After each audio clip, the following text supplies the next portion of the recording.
กินเฟอร์สิ้นเปื่อยมาเด้อเฟอร์สิ้นเปื่อยใส่แต่สิ้นเปื่อยมันนี่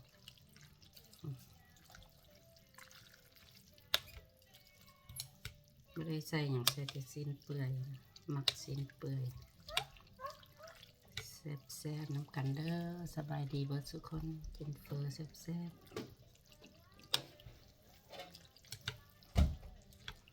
ถ้วยบักใหญ่ๆใส่สิ้นเปื่อยบักกะลายค่อยแซ่บชิมกัน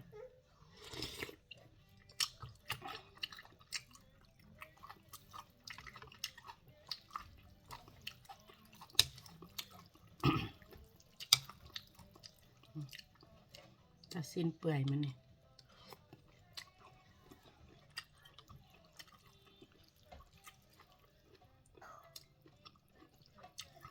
ใส่ผักน้ำ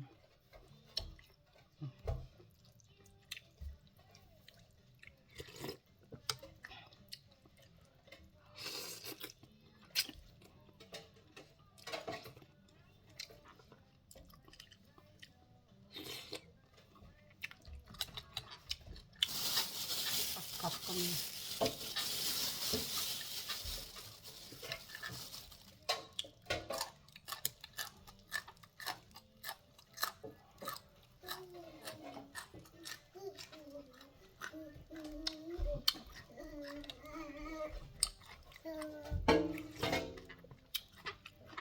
แซ่บเนาะ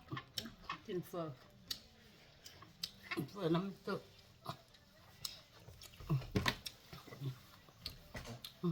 มาตัวให้ชิมน้ำก่อน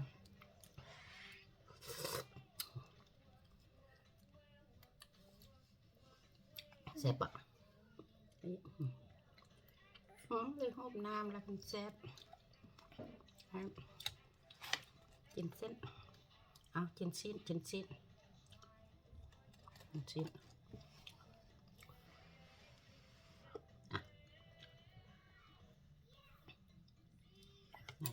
ี่อีล่าก็กินเฟอร์นะไม่ตู้แซ่